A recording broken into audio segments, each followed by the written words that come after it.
Good evening. I call the regular meeting of the Ames City Council to order for March 12th, 2024. Good evening, Council.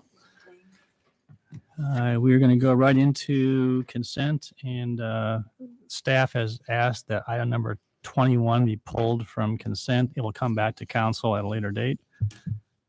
Does council want to pull any other item from consent tonight? Hearing none, I entertain a motion approving consent less item 21. So moved. Second. Thank you. Roll call. Aye. Aye. Aye. Aye. Aye. Aye. Thank you. All right, moving on to public forum. This is time we set aside for people from the public to address the council on topics of city business. Is there anybody who wants to address council? And Richard, I see you, so we'll let you start. At the budget hearing meetings on that about a month ago, I mean, for the first 2 nights, I put some of the things out on the chairs. And the third night that they said I couldn't do it. I think it's the First Amendment, and it's like I did them all out by hand. They are better than God. He doesn't think much to be better than me. And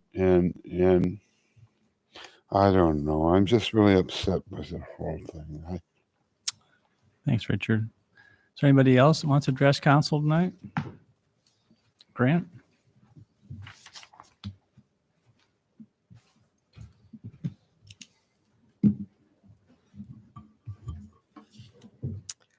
Good evening, Grant Olson, 3812 Ontario Street.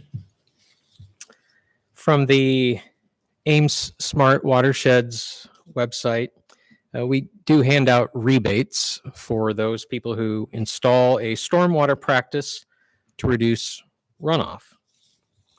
And how is runoff reduction achieved? One way is to minimize the quantity of impervious surface. For the Oakwood Road project, we just increased the impervious surface area by 50%. And if you go to the capital improvements plan draft for 13th and Grand, the proposal is to spend $500,000 to buy land to add more impervious pavement, expanding the intersection from 4 lanes to 5 lanes. The runoff notwithstanding, that also increases the crosswalk length, which adds to the amount of time that, say, an 11-year-old bicycle rider or a 70-year-old pedestrian, that increases the amount of time that they're exposed to the risk of collision. And do I think that 13th and Grand needs to be safer for all modes? Yes, I have driven through there. I have walked through there. I have ridden a bike through there. It needs to be safer for all modes. Can 13th and Grand be made safer without spending money to buy additional land? Yes, but that option was never created and those trade-offs never considered here. Inevitably, someone will say the traffic models. The traffic models say that trips will increase, so we build another lane, which makes it easier to travel by car. So people make more car trips, so we build another lane, and it kind of sounds like a self-fulfilling prophecy. During the most recent fall semester, some underground utility work was done on Grand between 9th and 20th. For multiple weeks, the intersection of 16th and Grand was temporarily 2 lanes, 1 lane in each direction north-south with 0 travel in the perpendicular direction. And here are the results of that unintentional experiment. Immediately after the restriction was installed, was Grand congested? Yes, it was during the typical commute times. But what happened just a couple days after the restriction started? Traffic got less congested. Why? Because people modified their routes. They figured out that it was going to last for a while. So they rerouted to Northwestern. They rerouted to Duff. Did the transportation system collapse? No. Do I think that that 16th and Grand intersection should be restricted to just north-south all the time? No. There are other ways to do it. The lesson learned is that 16th and Grand can be narrower than 4 lanes, and Carmageddon will not happen. We need to be very careful about the decisions that we make so that we don't have self-fulfilling prophecies. Thank you. Thank you, Grant. Anybody else?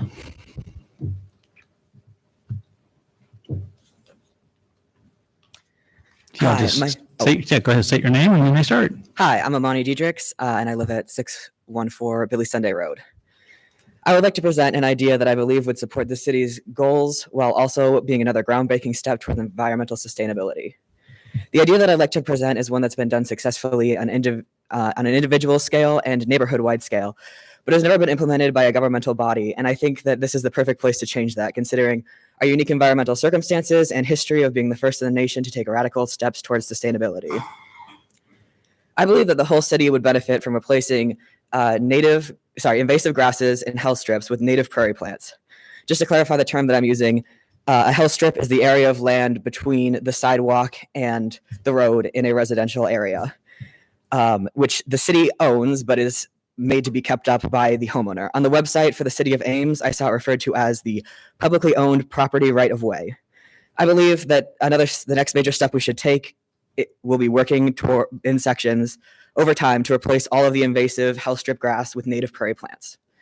Iowa was previously 85% prairie, and now less than 0.1% of that original prairie still remains. And the impacts of that have been extremely detrimental. In Ames, we've seen increased erosion, greater flooding and droughts, increased temperature extremes, more storms such as derechos, and more native animals becoming endangered due to lack of habitat.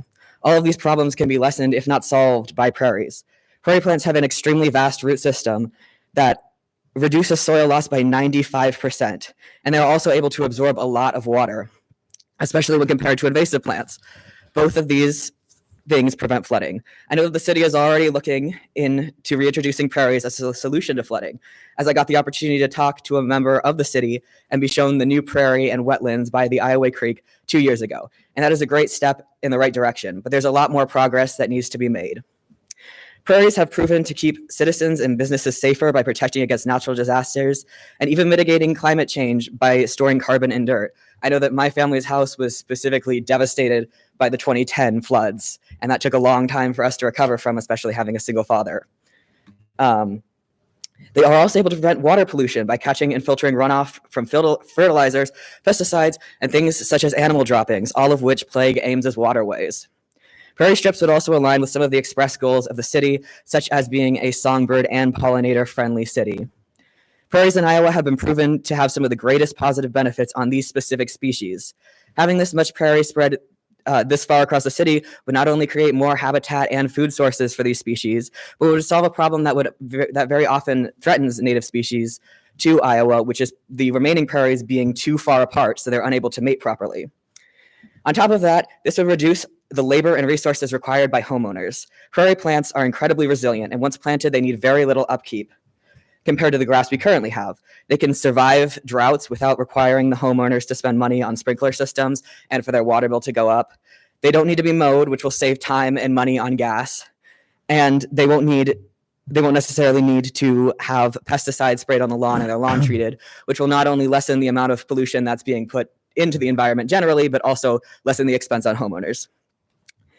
If you want to move forward with this idea, I think it would be a great start to reach out to Ames High School. I was part of their program for 2 years and helped produce 20,000 native plants that were given away free to the community. They were given away to ledges, which is a project I was specifically part of, going down there and planting, given away to churches, given away to individuals. And I think this would be a great way of mitigating costs for the city so that we can start this endeavor and see how it works, along with getting students more involved in real, tangible change in the community. Thank you. Thank you. Anybody else? All right, we will close public forum and we'll move on to item number 24, staff report on Sci-Town development. Steve? Yeah, I'll start out if I could. This is a topic that's a long time coming to the city council. I know the citizens of Ames have seen the work being started anyway at Iowa State Center for Sci-Town. You saw the infrastructure going into place, the parking lots, and more recently announcement of a developer that would help with the development of Sci-Town itself. I want to take time to go over where we are in terms of discussions with Iowa State University staff. We've been discussing this issue with them for well over a year. I can assure you, Brian's played a significant role in this. And we're bringing before you two contracts that we're prepared to recommend. But I want to emphasize to you and the public, we're not asking for your approval tonight. We understand it's a complicated issue. It's one that the citizens of Ames are very, I think, interested in. And therefore, we want to give them time after we review the contract, make sure it's on the website. People will understand the issues behind this before we ask you probably the first meeting in April, which would be April 9th, for formal approval. This will give us time for the public and you to better understand what's being proposed. But also we have an issue regarding easements, final easements on the site itself, site town itself, that we have to resolve before we're going to be in a position to formally recommend approval of the two agreements. I'd like to start out before Brian goes through the actual documents themselves. I'd like to talk about the philosophy that has influenced our recommendation for these two agreements. I hope everybody understands or remembers that Iowa State University was a vision of then President James Hilton, who wanted to create a one-of-a-kind education, cultural, and athletic complex that would serve the university, the city, and the region. It's interesting that the four original buildings were C.Y. Stevens, Fisher Theater, Hilton Coliseum, and the Sheeman Building. Construction began back in 1969, and the last building was completed in 1975. The total construction cost for that complex at the time was $19.2 million, and construction was financed through donations. No state funding was used, no money from the university was used, and no property taxes from local government or the county government were used to complete the project. Upon its completion, the complex was considered the premier performing arts, meeting, and sports venue in the whole state of Iowa. The center assured not only excellent quality of life for the citizens of Ames, but also attracted hundreds of thousands of visitors, bolstering our local economy and generating associated sales and hotel motel tax revenue for the city. In recent decades, however, as you all know, competition has grown throughout other cities where more modern venues have been created, some of the larger cities throughout the city, throughout the state. These new venues have lured away many conferences, performances, and events from the Iowa State Center.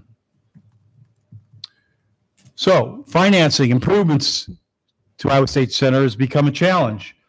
Like similar convention centers throughout the country, Iowa State Center requires annual subsidies from the university. You know, we've been told by Iowa State University officials that before they transfer the responsibility of managing Iowa State Center to the athletic department, they were incurring about an $800,000 annual deficit a year subsidy for the operations. More problematic is that the facilities and the complexes exist today have a need for over $100 million of improvements, capital improvements. Some dealing with updates to meet ADA codes, and also just outdated deferred maintenance that hasn't accomplished. Now, I can assure you the best efforts by the university, they put forward now trying to raise donations. But quite frankly, it's difficult to get anybody to donate for maintenance items. So they haven't been successful in that regard.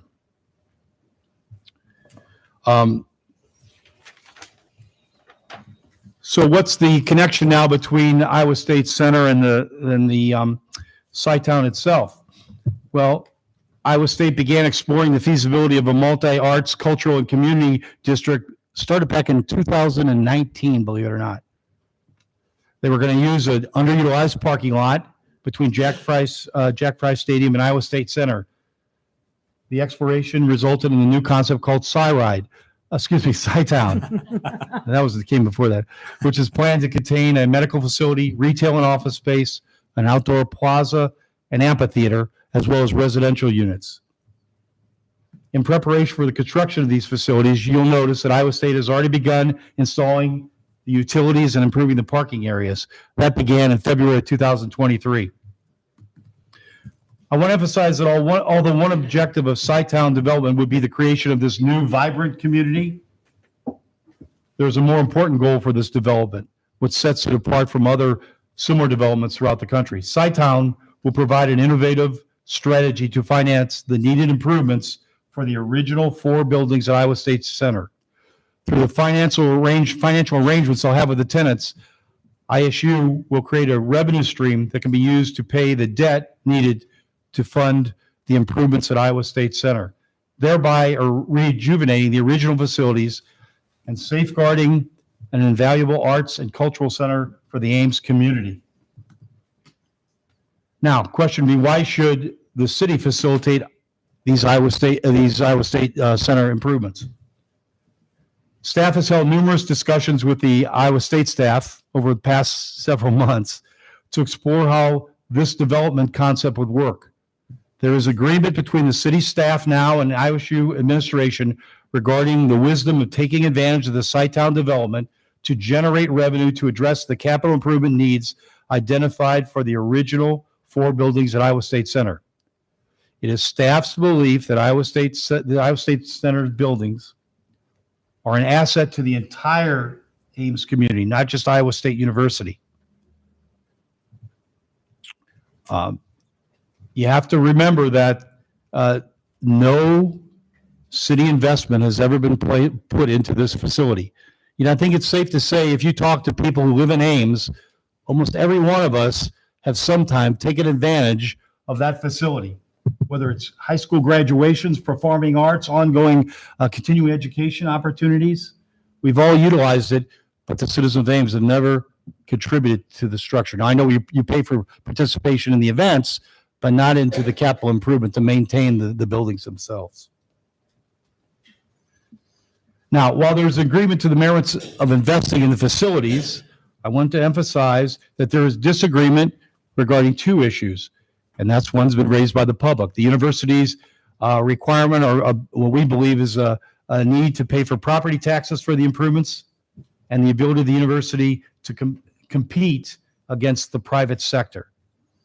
The university, through our discussions, has focused on state code, which they believe says that this particular property and buildings owned by the university will be tax exempt. And we're pointing to other sections of the state code, which talks about imposes restrictions on the university's ability to compete against the private sector. Okay? Realizing we have a disagreement, though, on these 2 issues, we also realize that over the years, that the relationship between the city of Ames and Iowa State University has served as a role model for other communities. Gloria will verify that. We've talked a lot to other cities in our town-gown relationship.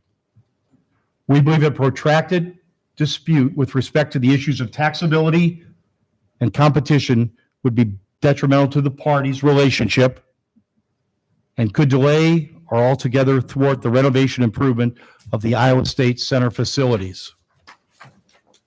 So, in order to avoid such a dispute, the administrative staffs from the university and the city of Ames have designed a creative agreement or agreements that call for a payment in lieu of tax, which will allow improvements to move ahead without delay, will generate revenue to finance the needed capital improvements for the 4 original buildings, and sets aside any differences of opinion that may exist about the issues of competition and taxation. Now, it should be noted that although the city staff has reached an understanding with Iowa State regarding these 2 issues as they relate to Sci-Town, the question of taxability is one that is determined by the city assessor and the Department of Revenue. It should be emphasized that both of these authorities are independent of the city of Ames. In addition, although the city would set aside its concerns regarding competition with private enterprise, these agreements do not prevent other entities from raising the same concern. And lastly, I want to emphasize that this unique arrangement applies only to Sci-Town, the one we're recommending here. It does not imply the city's approval or cooperation with any similar land development ISU might undertake in the future at other locations. So with that as the backdrop, I want to have Brian go into detail the 2 agreements that we're proposing for your recommendation. So Brian, you want to take it away? Thank you. So first, I'll talk about the agreement that outlines how the payment in lieu of tax will work. Well, I'm going to put something up on the projector just so that we're, oops, pardon me, oriented to the area. This is an overhead view of the anticipated development, and the concept, the specifics of how SciTown would develop has changed during the time that we've been in these discussions with the university. But one of the things that's important for the purposes of both agreements is that there will be 4 buildings that are the initial buildings on the south side of the site, and then there's sort of this dividing line halfway through the site. Those 2 halves put forth different trigger points in both agreements. So those are important. For the purpose of the agreements, the southern portion is considered phase 1 and the northern portion is considered phase 2. So I'll refer back to that from time to time as we go through the details in the agreements. Brian, excuse me. Yes. Phase 2, does that also include development between Hilton, CY, and south of Sheeman? It's not. Phase 2 is not colored considered in. anything that's not phase 1. So the first 4 buildings are phase 1. Anything outside those first 4 buildings is phase 2. Thank you. Currently, the city assessor does not place values on non-taxable properties. Iowa code has a provision that indicates that the assessor should do that, but it's been the direction of the Department of Revenue in previous years that does not need to happen. The agreement for the payment in lieu of taxes is going to rely on the city assessor putting together that kind of valuation so that we can use it to perform the calculations for what amount should be collected. The way that the payment in lieu of taxes will work is very similar to a valuation and taxing process that might exist for a commercial property elsewhere in the community. Once Iowa State builds a building and that building becomes certified for occupancy by the state fire marshal, that puts forth the process for the valuation and the collection of the payment in lieu of tax. I'm going to put on the screen a timeline, and I'll walk through an example of how the timing of this process would work. So if Iowa State built one of the buildings and occupied it in the fall of 2026, the city assessor would be notified, and the city assessor would perform an assessment valuation. That process is fairly quick. And on January 1st, just like every other property in the community, the assessor will have established the January 1st, 2027 building and land values. Now, what's a little bit different is that Iowa State will perform the analysis itself of what the land value will be and how much land it wants to assign to each building, because there may be certain portions of land that better align with certain buildings. In April, the city assessor would submit an assessment notice, mail out an assessment notice to the property owner if the assessment value is different than what it was in a previous year. In addition to the assessment notice, which will cover the building values, Iowa State will notify us of what the land value is in the land area to assign to a particular building. We, as city staff, will then collect the valuation information and the adopted tax rate that we will have adopted and the other taxing entities will have adopted for the following fiscal year. And we will calculate a statement for each building in the SciTown development area and send that to the university in June. There is a process that's incorporated into the agreement where Since we know that in the past, it's been the interpretation of the Department of Revenue that the city assessor doesn't need to value non-taxable properties, we contemplated, well, what might happen if that interpretation happens in the future? We're relying on the city assessor to do this. The city assessor doesn't report to the city directly. So what happens in that instance? We do have a process built in as a backup that if the city assessor doesn't provide the valuation information by a certain date, then Iowa State is obligated to go out and get a private appraisal for each building. And then we would use the valuation information from that. Once the pilot statement has been sent, Iowa State would have the next 12 months to collect that pilot from the tenants. Now, it's up to Iowa State to determine how that's going to happen, if they collect it in 2 payments like a typical property tax bill, if they collect it in 1 lump sum, if they divide it across the 12 months. That's between Iowa State and its tenants. Ultimately, by the end of that fiscal year, they will need to reconcile the total amount that's been collected, and within 6 months, send any remittance that the city is owed, along with the audited financials of the prior fiscal year. Now, we'll talk a little bit more about any remittance that the city might be owed in a few minutes. But this process looks a lot like a property tax billing process. To the tenants, Iowa State has agreed that it will charge market rents, and that the payment in lieu of taxes would be applied on top of those rents, along with things like common area maintenance charges and whatever else is necessary to ensure that the development can operate.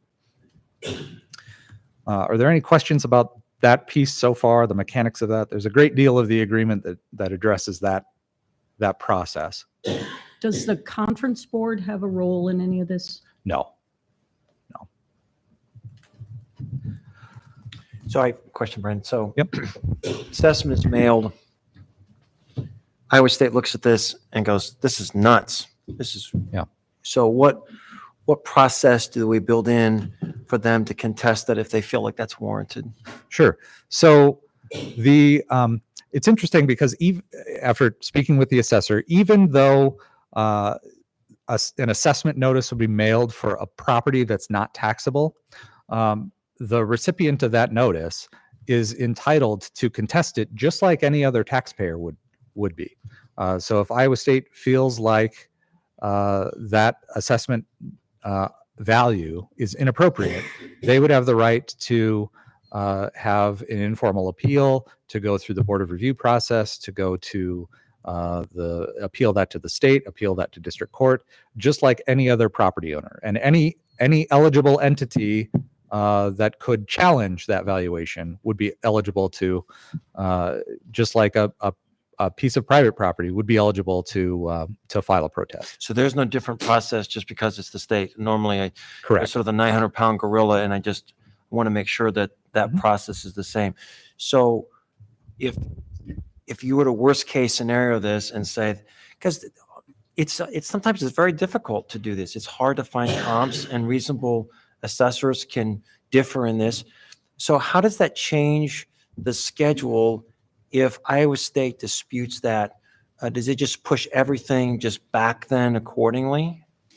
I don't think the agreement speaks to that specifically. I think in that instance, we'd be looking at just like in a private appeal, if that appeal goes beyond the point at which you'd be owing the taxes, then once the decision is rendered, it goes back to, it's retroactive to go back to reconcile I the understand missed that. payments. Yeah, I apologize. I didn't ask the question well. So this is a sort of a unique structure, and this is new for all of us. Mhm. And I'm just trying to, and maybe we don't have to land this tonight, but I want a worst case scenario this, that if Iowa State does dispute this, how that affects the schedule. Focus on this. Their motivation is the money is going into a fund that they actually want to build up because they have deferred maintenance. They want that pot to build up. So if it's a reasonable assessment, they're going to want that to stick. You understand? I So do. the lower the estimate, the lower that's going to be paid by their tenants, the less amount of money they're going to have in the pot to make their improvements. But So they should be on your side of the case of the assessor. not necessarily so they have to look at this long-term as well. And so if they have an assessment that is, they believe ridiculously high, then long-term, that's not in their interest to have that. They'll have the same appeal rights as anyone else. And I agree with that. I'm just trying to understand how we layer that onto that schedule. I think well, we could check with the assessor, but people appeal now through this schedule and they still get their bills the next year. Mhm. I think it's done in an adequate time frame, so it's So available. basically just shifts everything down. I didn't say that. I think even through the appeal process, they'll still be in time to get a final decision in time for them to pay their bills for the next year. There's a quick turnaround on those appeals. People appeal now. The Board of Review meets in May. Yeah. And we'll consider it. Now, if the Board of Review it gets appealed and it goes to district court, that would take some time, but the point is that So they won't, let's say it does, say it does delay. It's not, they pursue all their avenues, right? Correct. That's okay. It'll just be a delay in money filling up that pot of money. And that's really what I'm just trying to That's tease fine. out, is that they would have their normal appeal process, and that just pushes these other benchmarks downstream. That's the takeaway. Yeah. Okay. I just want to think through those implications. Thanks. Yeah, The question. downside is there'll be a delay in the amount of money that's being filled in that pot, if you will. Correct. Any other questions for Brian on this particular so far? So the agreement talks about two different pots of money or two different funds that will be financed through different specific revenue sources. SciTown will have an operating fund that will consist of things like the rent payments that they'll be getting from the tenants, common area maintenance fees, charges such as for the use of the SciTown suites, donations, those types of things. Developer rebates. That would be one of the expenses Expenditure sides. that could come out from there. So SciTown operating expenses would come out of those revenues, would be paid for through those revenues. The second fund that would be set up is a capital improvements fund. So any excess funding at the end of the year that's in the operating fund that ISU determines is surplus can be scraped off and moved into the capital improvements fund, and then the city's portion of the pilot revenues. So that's the city tax rate as applied to the building value. That money goes into the capital improvements fund, and then the capital improvements fund will be used to finance either through cash or through debt. ISU can issue bonds, and that will be used for the specific improvements that are outlined in the agreement. So that's improvements to CY Stevens, Fisher Theater, the Sheeman Building, and then to certain specific improvements in Hilton Coliseum. So Iowa State would not be able to use the capital improvements fund to finance improvements to the athletic functions of Hilton Coliseum, but they would be able to use that money to finance things that improve the building envelope, windows, doors, mechanical systems, things that benefit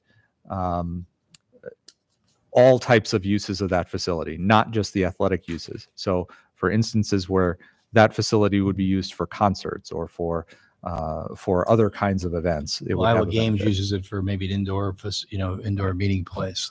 Conventions use it sometimes. Can I just point out one thing? I'm probably going to interrupt your presentation. So I want to emphasize what we've negotiated here is only the city portion of the property tax that's going in there.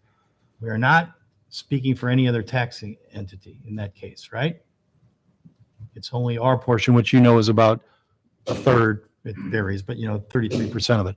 That's what we've negotiated. We're deferring into this pot. We've done that. We made that. We didn't try to negotiate for anybody else at the table right now. I want to make sure that's clear. What does this typically do? Like sometimes agreements. What happens in debt service? Is debt service also, I mean, they just don't pay anything for debt service of the city then? And part of our taxes are debt service, right? So they don't, That's part of our tax rate, Includes debt service. yep. Yep. So that's, It's the total city The levy. total city levy. that's what I'm looking for. So $10 and whatever it is, Got it. 358 is of the debt service. They pay the whole amount, or equivalent to. They're not paying taxes, so I want to keep saying it's a way to Correct. calculate what the payment in lieu of tax number would be. Right. They're not getting a tax bill. We're just showing how it would look. It's not just the quote general fund. Not It's- general levy. right. No, it's It's, the whole yep. transit. Yep. That's right. That was my Good question. point. Yep. Good point. Once all of the planned improvements are and renovations are made to those 4 original buildings, then Iowa State would be free to use the capital improvements fund to finance the construction of new flat space or convention space, but that would not include the construction of a hotel. They would have to finance the construction of a hotel some other way rather than with city funding. Yep. Private sector. Now, I had mentioned earlier, there is the possibility of a remittance of some of the pilot to the city. There's a schedule on page 10 of the MOU that indicates that after 19 years following the first building being occupied, then the city would be eligible to have 25% of the city portion of the pilot remitted to the city. And we could take it and place it in the general fund if we would like. After 25 years, we'd be eligible to have 50%. And then 30 years and thereafter, we'd be eligible to have 75% remitted to the city. It would be up to the city council at the time to determine whether they wanted to accept that remittance or if they wanted that money to stay in the Sci-Town area and continue to contribute towards the capital improvements that we've discussed previously. Another thing that's important here is that the remittance possibility is divided into the 2 phases of Sci-Town. So the revenue that's collected for phase 1 is collected as phase 1 pilot, and it is on that schedule that I outlined.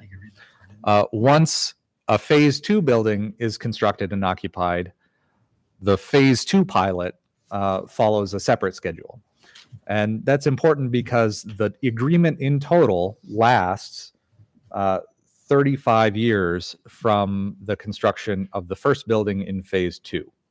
So if Iowa State only builds the first 4 buildings and never builds a building in phase 2, then once we get to year 30, then the city will be eligible to collect 75% of the city portion of the pilot, and that will remain forevermore.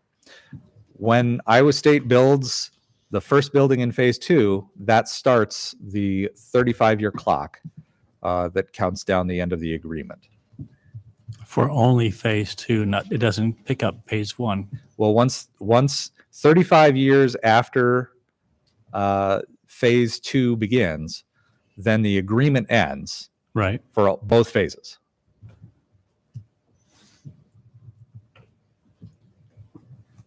It can be extended, of course. Right. Frank, oh, I was just gonna say is that, so an example, so in phase 1, let's say building number 1 gets done in 2027. Mhm. And then 15 years later, the last building, and I'm making this up, phase 1, last building in phase 1 gets done. So there's only 5 years left for that building in this agreement? No. So in your example, so if the first building in phase 1 is done in a couple of years, Right. And the last building in phase 1 is done 15 years from now, Right. there's still nothing that would end the agreement because nothing has triggered the start of the 35-year clock. If Iowa State builds the first building in phase 2 this year, then Iowa State, then the 35-year clock would start this year. I'm So sorry, I Iowa think, State can build all the buildings in phase 1, and the countdown hasn't started yet. yeah, I'm sorry. I asked a question that wasn't really clear. One man was for the 100% pilot. It starts when the first building in phase 1 is completed and certified for occupancy, right? That's when the first year starts for pilot. Yes, for pilot being And selected. so that starts the clock. And so through 1 year through 19, and if it takes them 18 years to get all the buildings in phase 1 done, it doesn't mean at year 19, then it goes to the 20 to 24, which Right. is 25%. It's not like every time a building is done in Oh. phase 1, Right. No, it starts all over no. again. Correct. They have 20 essentially. That's correct. So there's an incentive Yeah. for them to get as many buildings done as possible in phase 1, because the point is then they get, the whole goal is to try and help finance the renovations to facilities that really are in need of one. So then if phase 2 happens to start in 3 years, but phase 1 isn't completed, then it's staggered. The point is, okay, so there's lots of flexibility. The point is that it's not like every building resets the clock. No, That's all. correct. Yeah. But it could happen. They construct the first building in phase 1, and for whatever reason, they jump to phase 2. Let's say there's the The hotel in phase 2. Yeah. The clock will start on that too. Yeah. You know what I mean? So you Yeah. could get done in 35 Yeah. years. Brian, when you were, maybe you're going to say this, but I want to had a emphasize. question. Oh, I'm sorry. Sorry, I just had a question about assessments then. Mhm. After each building is constructed, would there be a new assessment and potentially a reassessment of the existing? Yes, building, so the the first- assessments would be on a typical schedule every other Okay. year. I think it's odd numbered years. Odd numbered years, it's subject to reassessment. Okay. If the building isn't modified Mm. in the even year, then unless there's really unusual circumstances, it would just be the same assessment value as the previous year, Okay. just like any private sector commercial building. Okay, but with each additional building, then that would be added to the assessed value within phase 1 or Right, phase so 2. the assessment notices that we talked about, each building will get its own assessment notice. Okay.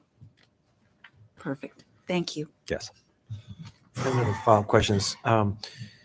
I love John's questions a lot. Mine's somewhat similar. I'm going to pick Fisher Hall. I love Fisher.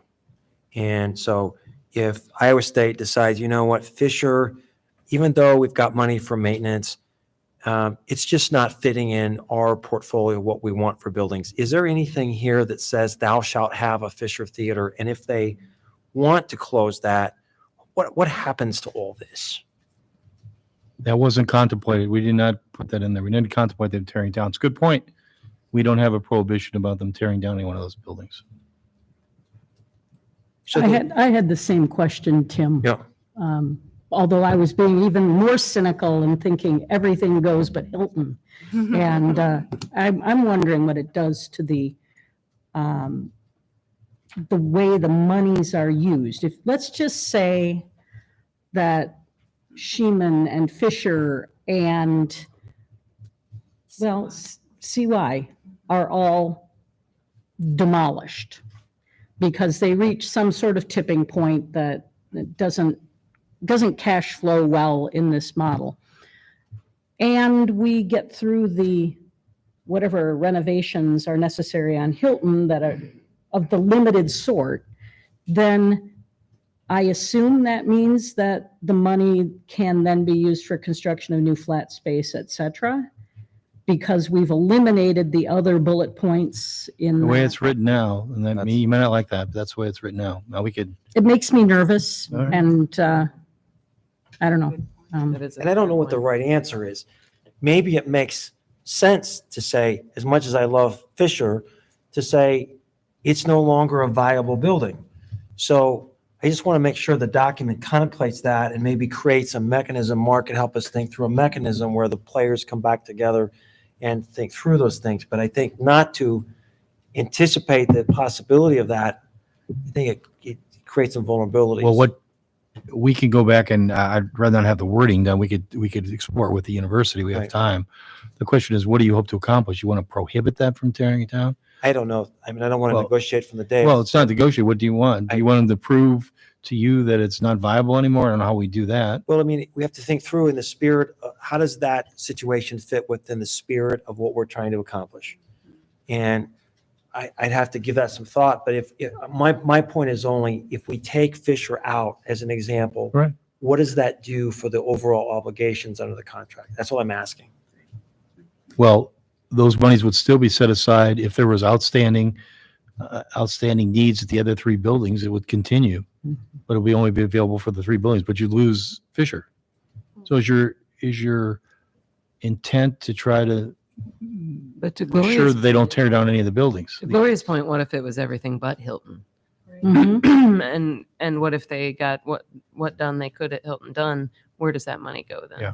Because I think that what that sets us up for, if we contemplate the worst case scenario, is that then the pilot funds are going toward a flat space, which is a very different issue than pilot funds going to sustain a cultural center. Mhm, And so, absolutely. and I don't know that that's even realistic, but I think we have to be thinking worst case scenario if I we're agree. trying to button things up at this And point. if we say that those are aspects of the ISU Center that are valuable to us, it's not just basketball, Mhm. sports, but we also value those other aspects. To what degree should we're putting taxpayer dollars towards this, can we have an expectation that those cultural pieces are on the table? I don't know the answer to that, but I just want to make sure. We can that's certainly discussed. explore it with them. Yeah. Thanks.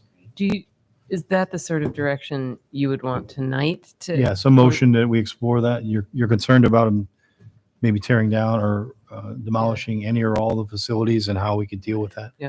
I would move that. Look, listen, Oh. I'm trying to look and see, I thought I read something before. Just one second. I think that I saw somewhere in some of the whereases or the entry that it basically talked about that the university valued those facilities. And maybe I saw it someplace else and it wasn't part of the agreement.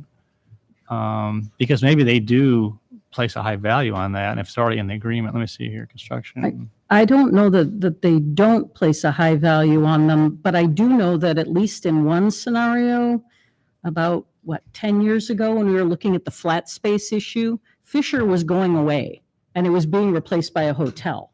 So that to me says maybe there isn't as much investment in the concept of Fisher or CY or even Sheeman as there is in making sure that the facilities are upgraded and that we get the convention space and flat space that we need that can compete with other markets better. Yeah, but I appreciate that. On page 128 of the packet, page 1 of the construction, it just says, whereas the development of SciTown will facilitate investments in the existing Iowa State Center buildings to create premier performing arts, visitor events, and entertainment area. So I'm not saying that's not a good idea to clarify it, but it's just to eliminate CY, Fisher, and Sheeman would actually be going contrary to I don't know. go ahead. I was going to say, I mean, that's in there, but I don't know that would prevent them Okay. from doing All right, I don't think so. either. go ahead and make your motion. Thank you. Yeah, I would make a motion that we direct staff to approach the or what would you say? Approach the university Staff, yeah. to ensure the original 4 buildings are maintained. Is that Mhm. what we would say, or Yep. I think that's your position, that they are maintained by the pilots. or that we have a plan for the pilot funds, or a system to go back and renegotiate where those pilot Yeah. funds Right, I go. mean, what Yeah. if there's a natural disaster? That's Yeah. what I was So- thinking. In the event, okay, I would say So it's then the You want to redo your motion, or you want I'll simplify my motion. to? Okay, thank you. Let me think about it. I would move that we direct staff to have negotiations with Iowa State about how pilot funds would be used in the event that one of the original 4 buildings is removed. Second. So you just want to go with one of them being removed? Any of them, any of the them. 4. And just that it would trigger renegotiation of where those funds are going, or to a review of where those funds are going. I mean, we actually have an example of this. Hanshaw Auditorium in Iowa City was destroyed by the floods. So this is not a hypothetical that a large structure Right. and they had to move it and rebuild it. It's Yeah. gorgeous what they've done with it, but this Okay. is not a hypothetical that is without example. All right. Good point. It's Iowa. All those in favor of the motion say aye. Aye. Any opposed or abstaining? Motion carried. There are a couple other aspects of the agreement that I want to make sure the council is aware of. So one, there's described the creation of a Sci-Town Advisory Committee. And so that would consist of the city manager, the president of the research park, and then a designee of the university president.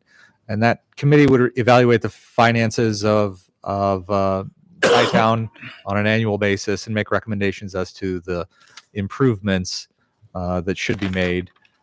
Now, this is an advisory body, so it doesn't have any formal control over the university's actions, but it is an opportunity to provide feedback about the priorities.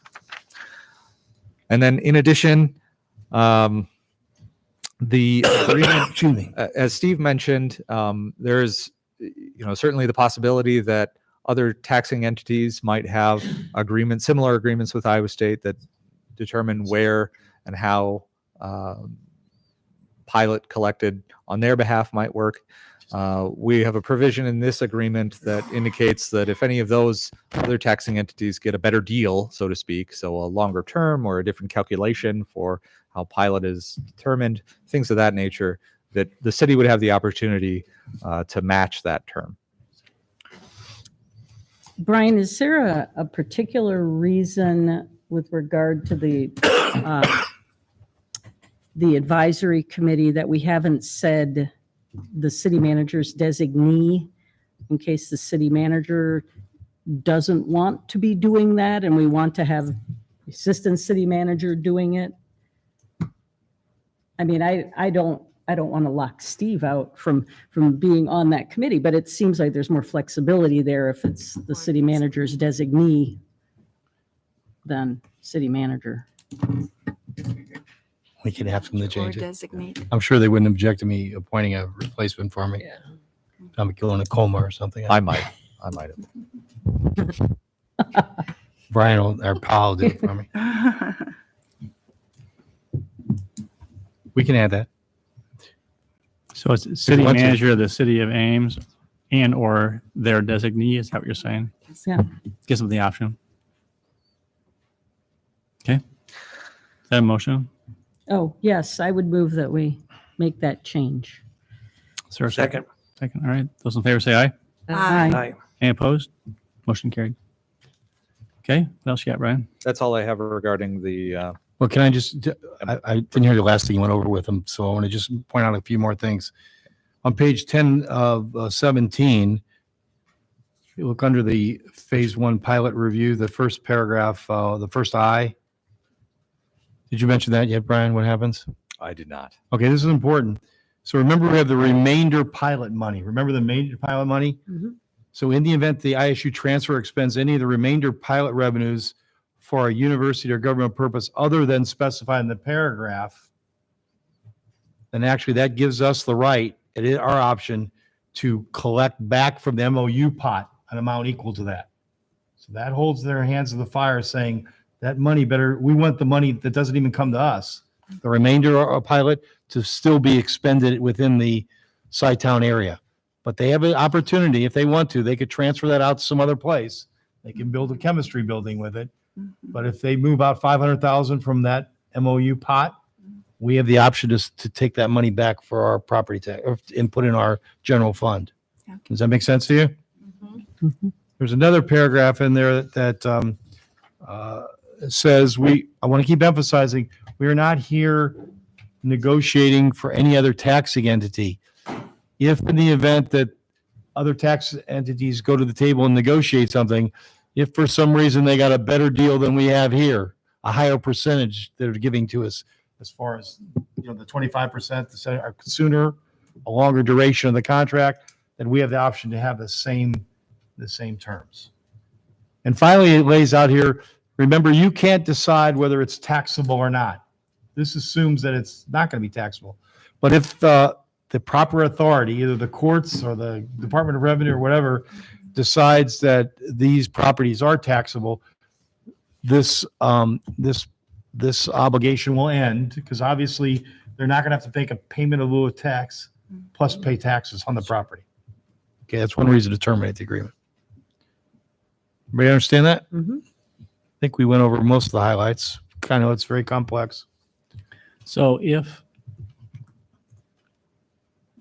the determining organization, Department of Revenue, assessor, court, whatever, says all these buildings are indeed tax exempt, I'm just looking at different options. And this agreement really becomes null and void too. No, they have obligated themselves to make a payment in lieu of tax. Even if it's Yes. determined. Now, the converse is if they're proved that they have to pay taxes. Right. Then you can't supersede that. Right. Okay. This is a payment in lieu of tax. It's not a tax. So they've obligated themselves to make a payment. You can call it anything you want to. Okay. A city payment, that's what they're agreeing to.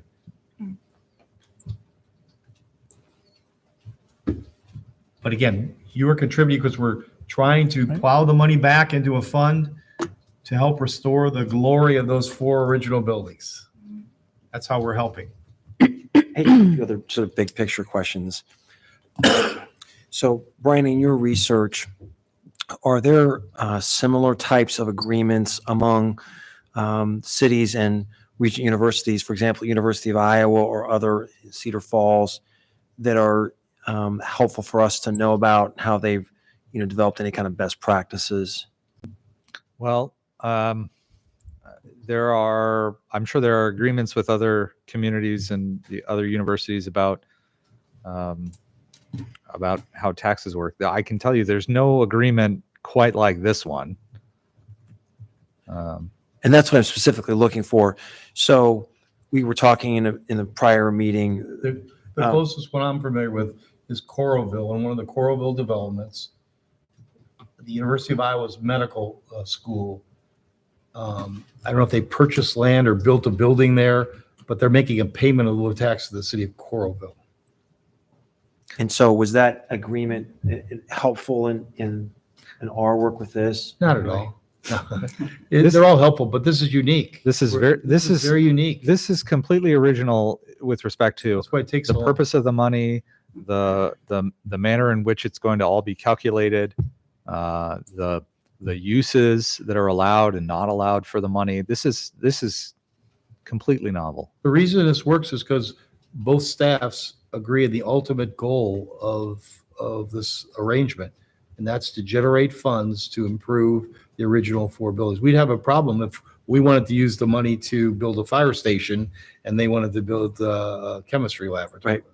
So I'm not aware of any others that dealt with this. We have a common interest here, I think, that's brought us together. So I have a question on that. So let's say hypothetically, there was no question about the legalities of requiring them to pay property taxes as any private sector entity. And on column A, you have 30 years of them paying property taxes. In column B, you have this payment in lieu of taxes. How do we help us think through as a council where we are with this approach with the payment in lieu of taxes as opposed to them just paying taxes? How do help us understand? You realize we don't have a choice here, right? You're saying if we had a choice? Right. That's what I'm saying, that if we litigated this and we prevailed that this could be taxed as any private sector entity. I'm just trying to understand from the taxpayer's perspective, we're accepting an amount. Is it 3/4? Is it 100%? How Well, if it would was taxable, then all $31 or whatever of the property tax money would be returned to all three taxing entities. That's not the case under this one, right? None of the taxing entities are getting any money. We're not even getting our 33% until year 20, right? I'm just correct. I'm looking at the dollars generated. Yeah. That's what I'm saying. But there's other things that come to play. If it was proved to be taxable, then all of a sudden it's then subject to our building codes and a lot of the other codes, maybe our noise ordinance, all those things, because it would be like a private sector development. Remember, we haven't gone over this, or maybe enough to tell you, but remember, we're not going to be able to inspect this from a building code standpoint. Any kind of zoning requirements you have, they would place on them from design guidelines or anything like that. If they were taxable, they'd be under our zoning ordinance. They're not. Okay. They're not under our storm sewer control. They have their own storm sewer permit. So that brings into play a lot of other things. Is that good or bad? I don't know. You have no control over the design of the buildings, requirements for parking, all those kind of things are not the way we have this situated now. Being non-taxable, they're not part of the city. No. And that's a really helpful point. So it's not just the numbers, it's also the trade-offs that exist because they fall outside that. And then, If I could add a couple please. clarifications. So I think the second agreement that we're going to look at looks a lot like a traditional developer agreement, right? It outlines the obligations for who's going to pay for what, who's going to maintain what. It's a little unique because of the university's situation as a governmental entity, but it functions a lot like a developer agreement. I think if you, in the scenario that you described about, well, if they were taxable, if the university was taxable, how would we address this? This agreement is sort of a stand-in for how you might deal with like a TIF situation. Right. That's right. Right. Because we're in that situation, you're saying, okay, well, we're going to take the incremental revenues and that's going to go either to pay for infrastructure or some other specific purpose, paying the developer, whatever it might be.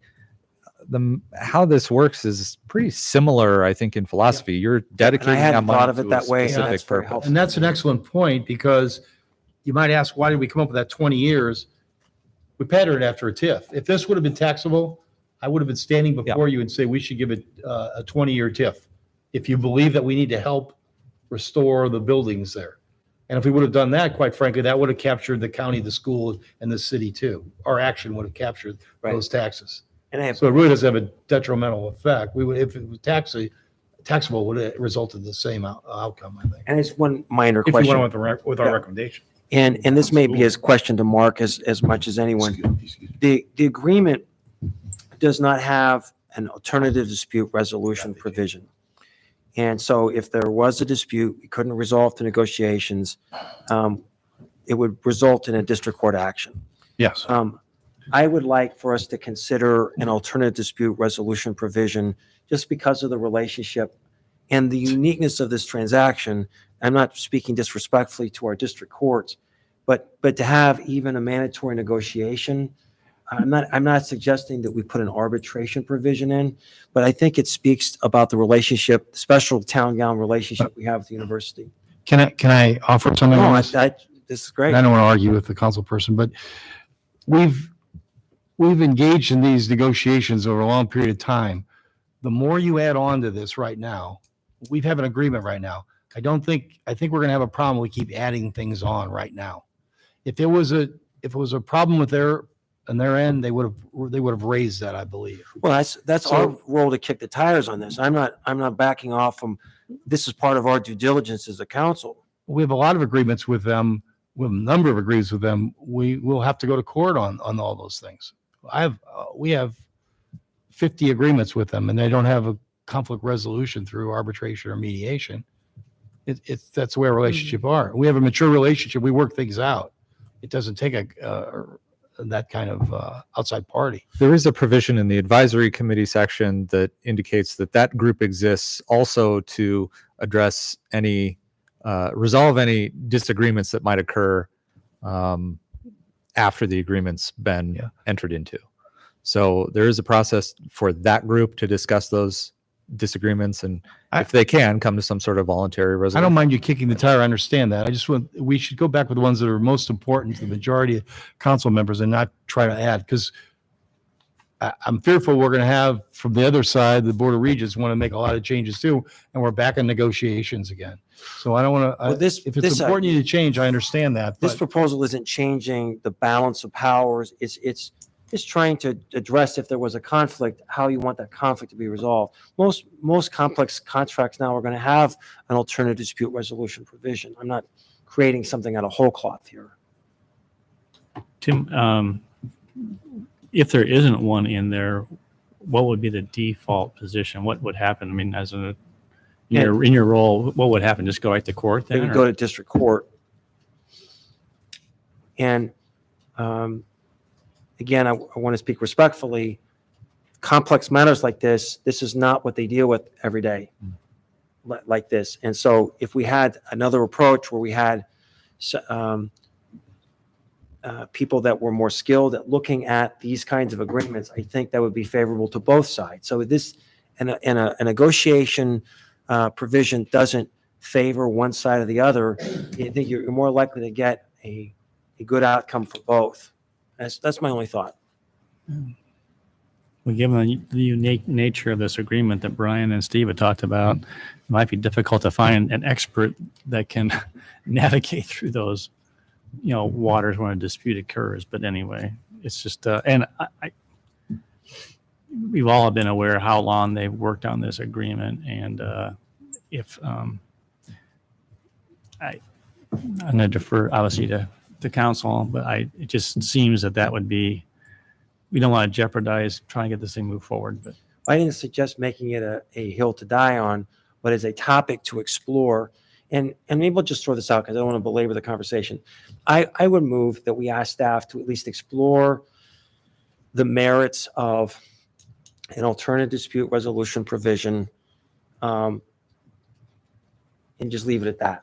And then the parties they can explore it. If they don't think there's merit, then it can die there. okay, is there a second? Motion died as due to lack of a second. Are there any other questions we can answer before we get into the infrastructure components? Oh, you're gonna go through that one? I thought we were done. well, does anybody have questions on the infrastructure one? It's more straightforward as for utilities. Any highlights there that's important?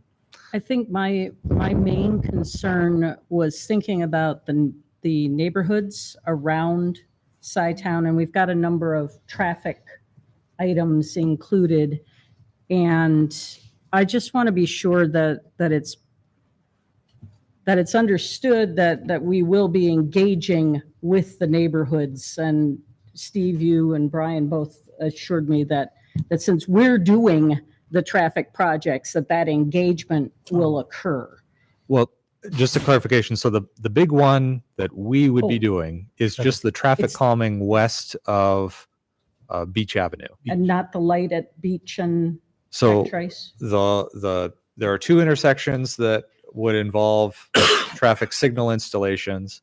ISU would design those, ISU would install those, and then ISU would turn those over to the city. We would accept them just like we would any other kind of infrastructure for a subdivision or development. The alignment adjustment for Center Drive as it enters into Beach Avenue, that would be completed at ISU's cost on ISU property on the east side of that intersection. And then the traffic calming improvements in the neighborhood to the west of the Iowa State Center, those improvements, once the trigger is met, once enough development has occurred inside town to trigger those improvements to be made, our city staff would determine what traffic calming to install. We would communicate those improvements to Iowa State. Iowa State would have the opportunity to review that and offer up alternatives. And the city would not be under any obligation to choose those alternatives, but would have to respond back if as to the reasons why those alternatives might not be chosen. and then Iowa State would be obligated to pay for the improvements that are put in place. So Iowa State will do that. Once that's done, that's a one-time deal. So any future traffic calming that would be necessary in that neighborhood would be on the city's dime. Well, I know that the residents of Country Club area have been concerned about traffic through there for quite some time because of the little kids in the area and a lot of cut-through traffic. I see that our triggers are somewhat down the road, Yes. assuming that phase one occurs as we think it will. And if we enter into this agreement, do we have any means of accelerating those triggers should the numbers No. merit it? No, the triggers are based on the traffic study that has already been completed. So the traffic study indicates once the development has occurred to those triggers, those traffic improvements are going to be warranted. Now, there's a lot of uncertainty as to what exactly is going to go in place because different uses generate different trip volumes, right? Different traffic conditions. So there is a mechanism in there to defer the construction of those improvements if Iowa State goes and pays for a traffic study down the road that says, no, those improvements aren't warranted any longer. And we can defer that improvement, but there isn't a mechanism to accelerate it and get it to occur earlier. Other than us asking them. You can ask, but there's really no basis in Yeah. the traffic study doesn't justify it now. So Well, right, I'm talking about actual conditions as opposed to the study of what might occur in the future. I mean, I think we know that traffic studies don't always come up with accurate predictions because growth occurs in weird ways that make traffic more heavily. What's likely to happen in that neighborhoods situation? and- Now, think about it. Those properties are leased out by private sector entities. They are concerned about congestion too. Usually people then come to the council and say, you got to put a stoplight there. In this case, we could say the responsibility for the stoplight, if you think it's needed, goes back to your landlord or the university. The pressure will come from, I think, from the tenants also, if it's needed accelerated. I think the other concern that we heard was regarding stormwater control and runoff and the impact on the Oak to Riverside neighborhood on the opposite side of Stuart Smith Park. And I know we don't have control over what's happening with that, but could you say something about maybe to ameliorate the concerns Yep. from that neighborhood? So there is some mention of Stuart Smith Park in the agreement. I think early on it was contemplated that ISU might need to utilize a portion of Stuart Smith to meet its stormwater management obligations. And the agreement really just talks about what happens to the bike path if they have to relocate the bike path in order to fit those stormwater improvements in. I don't believe that Iowa State needs to use any portion of Stuart Smith any longer. They're going to handle all the stormwater management on site. I understand that that a request for a letter of map amendment or map revision has been put into motion by Iowa State to get the future buildings out of the floodplain. And in order for that to be granted, they're going to have to demonstrate that they've made enough offsetting improvements that there's no net rise in the flood levels. So they have put in and are anticipating putting in sufficient stormwater features to address that. Now, I also understand that from our public works staff, the detention basins that they are putting in place will have a greater capacity than what was in the pre-developed state. So if anything, the stormwater issues should be improved compared to what they are today or what they were pre-development. And that's really encouraging. And I agree with Gloria. I was concerned with the same thing. Have Tracy and John had a chance to look at the stormwater impacts of this project? I mean, has that been part of our modeling? I believe they've provided us with information about the stormwater plan, but I can't say to what level we've reviewed it, other than just those basic pieces of information I conveyed to you just now. Okay, thanks. Other questions?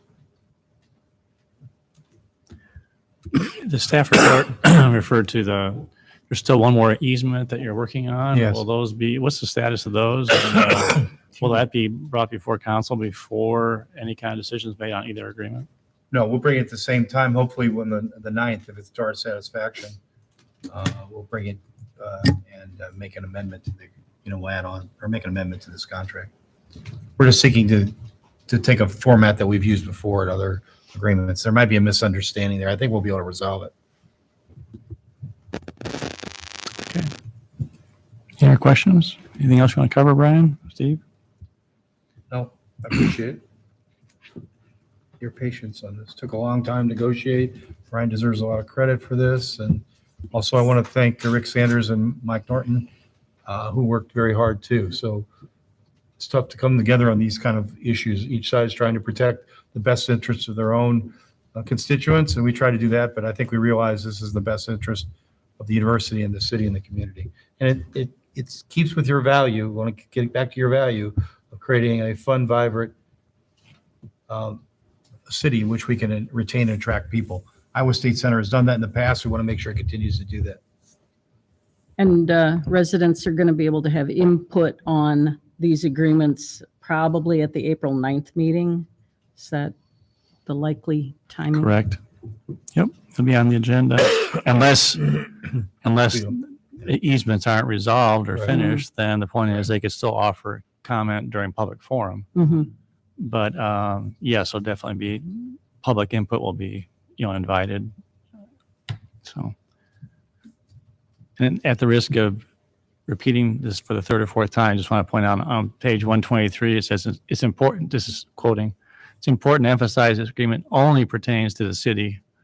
The agreement that suggests that Iowa State may create similar agreements with other taxing entities, Story County, Ames Community School District, to dedicate portions of the remainder pilot to specific purposes on behalf of those taxing entities. That is up to Iowa State negotiating with those entities. We are not negotiating on behalf of anyone but the city of Ames. So it's just more or less, we're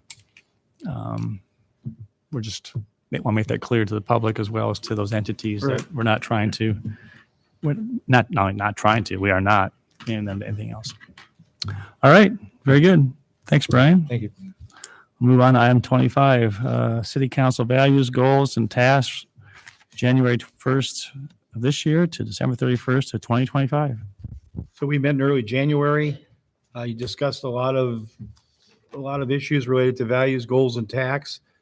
Brian was there too when we tried to modify the language as we went along, but of course we didn't vote on anything. You sent it back to us to wordsmith it, if you will. We're coming back now. I knew you wanted to have a separate discussion. I didn't know if you wanted to have it tonight or if you want to postpone this and put it on a special workshop on a Saturday. But I think we've laid out what you said. There's only two issues I want to bring up to you. One has to do with the first value of public engagement. I want to increase public feedback as the goal. You'll notice the task is use non-traditional and creative, innovative ways to do this. You had some bullets kind of give us some guidelines. One of them was to continue for one more year the community regional planning class deal with or to work with on Play Ames approach. I think we finally, or in August, are going to finish up their last phase of this project. We're going to pay them and you'll get the last report. So I don't know if you want to, I don't know if there's any continuation with them.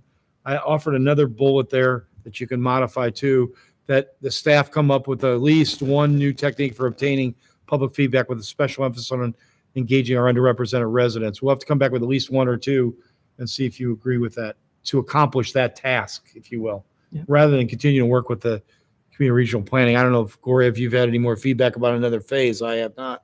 No, but I think that proposed bullet made sense to me. The second one or the- It opens things up a little bit more. The second one. The one that appears on page 162, an alternative task could be implement at least one Yeah. new technique. So then we would cross out the other one, continue Yeah. to work with that. Is that all right? So if you want to modify that, you'll do that if you approve it. And then the other one has to do with our go down to the last page. You can go to your goals. And that's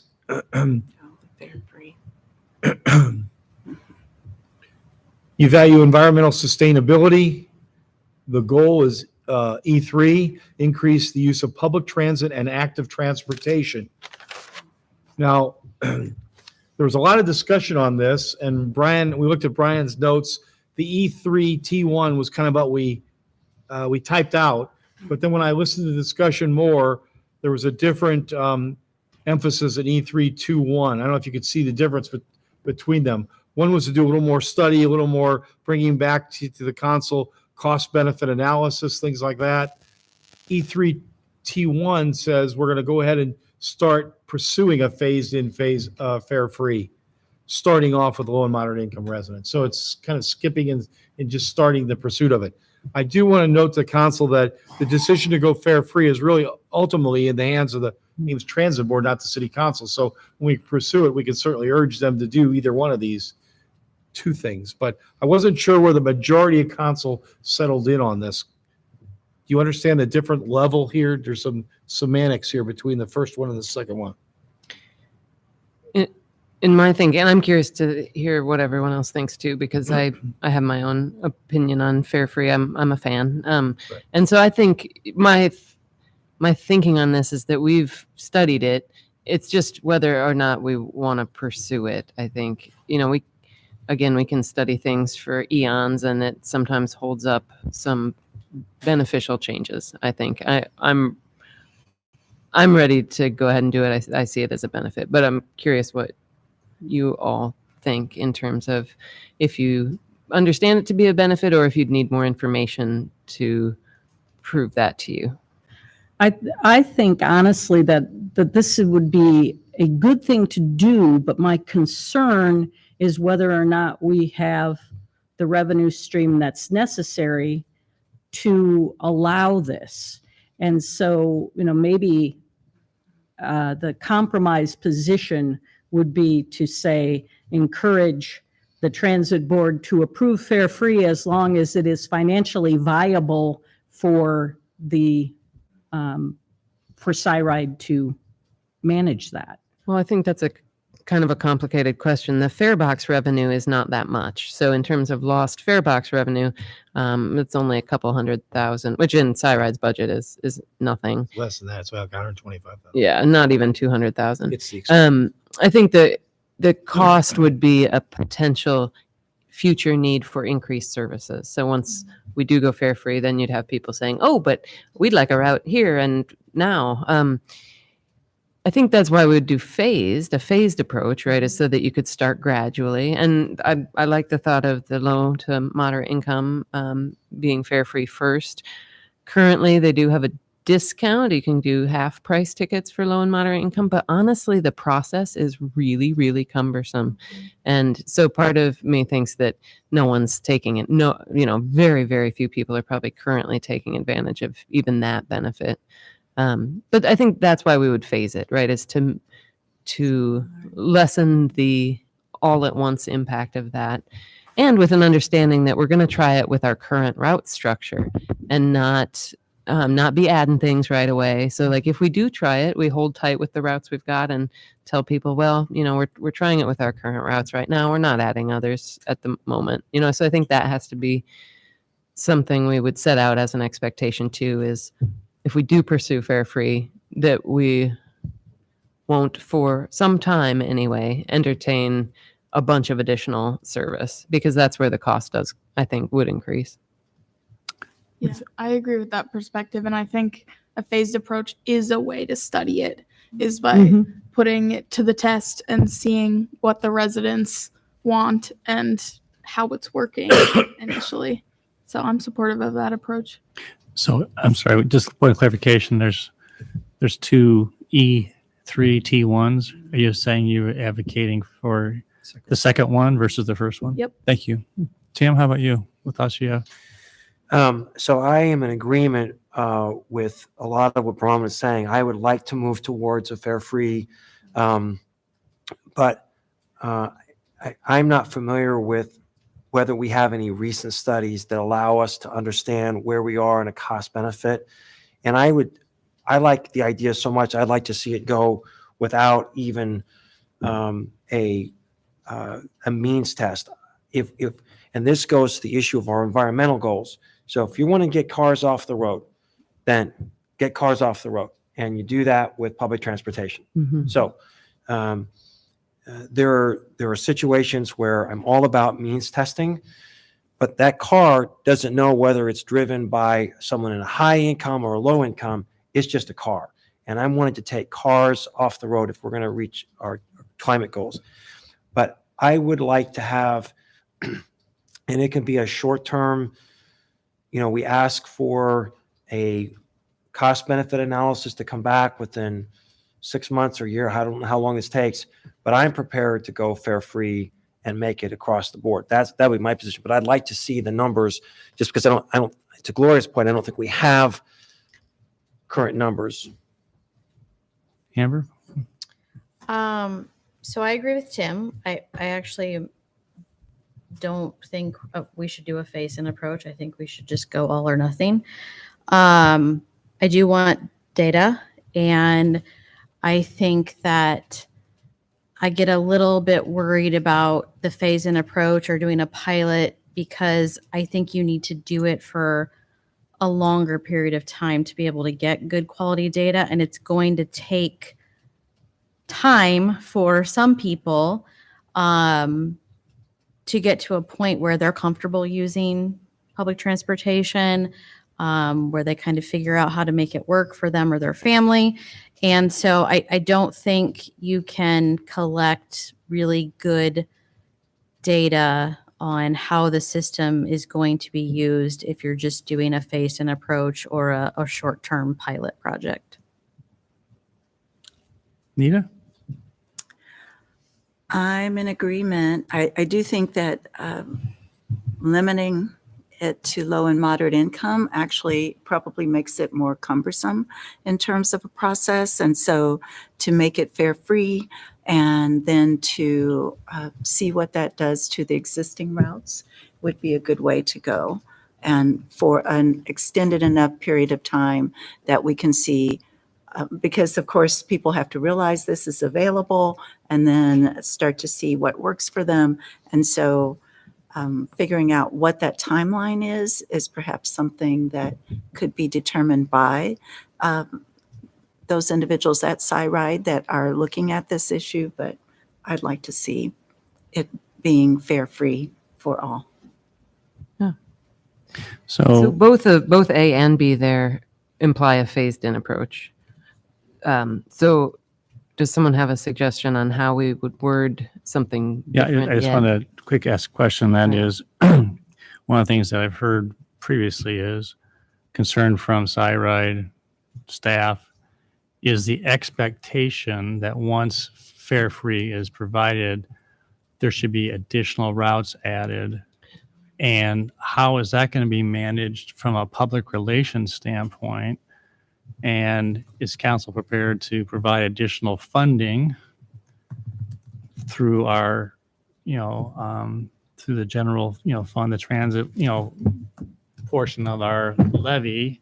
Right. Or is it more or less being supportive of the transit board and just saying, they just say, we can't afford to do that. We're just staying at the same routes that we're prepared to say to the public.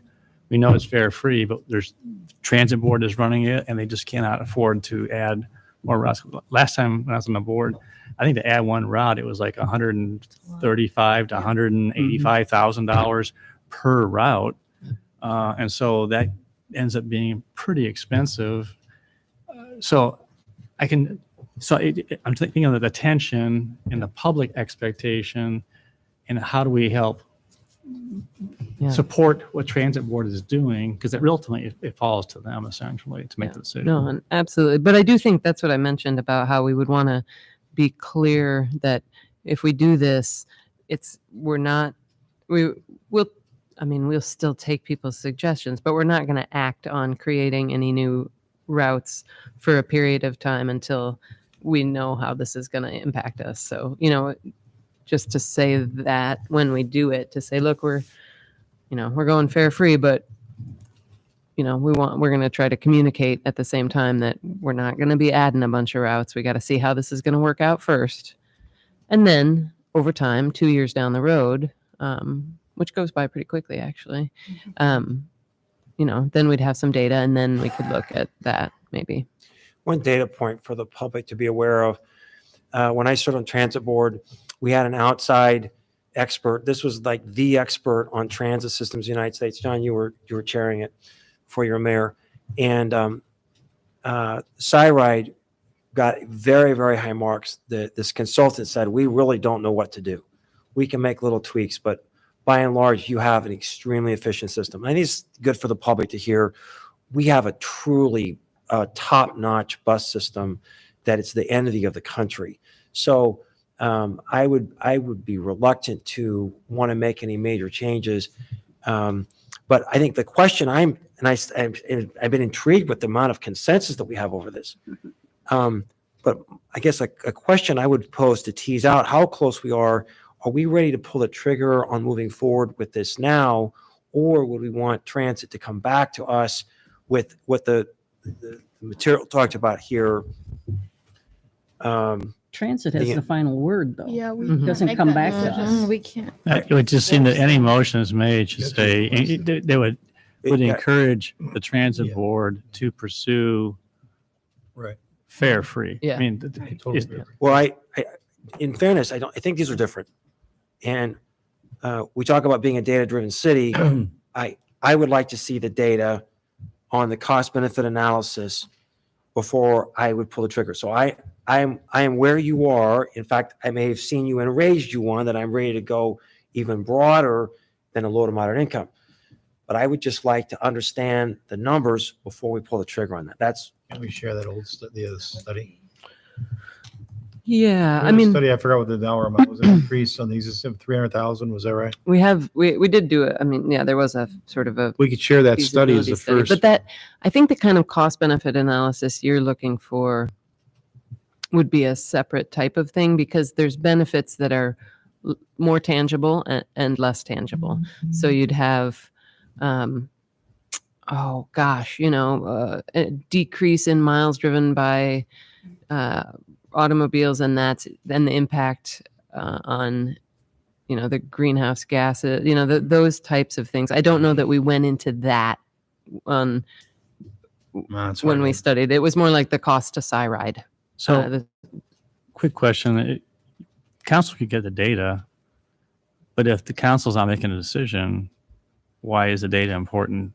You have to only entrust transit board to make that decision based on the data that they're crunching. Like we're kind of out of our sphere of responsibility and authority. And I think she just said encouraging transit board to pursue fare free on the existing SciRide route system, period. And the point is, if they don't do it, they don't do it. All we're doing is saying we're encouraging them to do it, but that's all we're doing. Yeah, and we could crunch those numbers, or on transit, I mean. So Again, does- if it comes back and shows that there's great or no, is council going to say, oh, well, we should remove that and change it? See what I'm saying? Yeah. It's like, no, that's a transit, because I think transit's done a great job Yeah. of navigating some very challenging times with decreasing ridership and funding, which is true because of COVID and enrollment as well too. Yeah. Go ahead. So are we assuming that student fees would continue to be collected? They would, I mean, Because it seems to me that if we're talking about fare free and then the students are contributing student fees, they aren't That- really fare free. but it's not that's- fare free for anybody, right? So Exactly. you're paying through property tax too. I think the fact, like, the students would be paying, you could think of it like prepaid fares, right? Right, through your student fees or through your property taxes. Now, it is the case that sometimes students probably pay twice, right? Because they are sometimes paying property tax on behalf of their landlord, right? And their student fees. But no, I mean, I would envision the current, our current funding system has been good. And I don't think this would be an argument to ditch that. I'm not saying that we should ditch that. I'm just wondering what the discussion has been. Well, that'll be part of the because- discussion. That Yeah. seems like Yeah, component. Okay. I would say the current route system is set up to benefit students and be most For sure. convenient Mhm. for them. Yeah. And so maybe paying a little bit more for that convenience is okay. All right. Is there a motion? What's the wording? I liked what Like- the Yeah, mayor what said you- there. well, someone else can do it. 'Cause I'm- What did you say again? That was good. I just encourage the transit board to pursue fare free on the existing side ride route system. I mean, it's just something that's simple, but that's, is I'll make that motion. there a second? Second. All right. And I want to join this motion, but what's built into this is that there's an expectation that SciRide will, as part of its fiduciary duty, will evaluate the financial viability of this. Yeah. So in some ways, with that, in some ways that's sort of a combination of both of these options. So I'll be supporting this. Thank you. Those in favor of the motion, say aye. Aye. Any opposed? Motion carried. So then, other than those two issues, which you've now resolved. Well, we didn't actually have a motion on the first one, though, You wanna make we one? didn't? right? No. So I would move that, where does that one live? It's kind of a, On page 164 on the packet. A1. it's a, That first and So- second bullet. I gave you two in purple. Do you want to drop the first one and go with the second one? Okay, yes, so I would move that Very on, second. what, A1.T1, Mhm. we drop the first bullet and use the second bullet item. Thank you. Is there a second? Second. Those in favor of the motion, say aye. Aye. Any opposed? Carried. So other than that, those should be familiar phrases with the rest of the document. That should look familiar to you, correct? So there's one thing that came up at the National League of Cities, and I'm not going to say that we need to add this at the spur of the moment, but I just want to put it out there for future consideration for addition. The National League of Cities has been very concerned about the use of AI in municipalities, and I've been appointed to the AI Advisory Council, and there is also a council member from Dubuque who is part of that AI Advisory Council. And I think that there is a push for municipalities to figure out where AI fits and to try to work it into their vision for efficiencies and also anticipating challenges.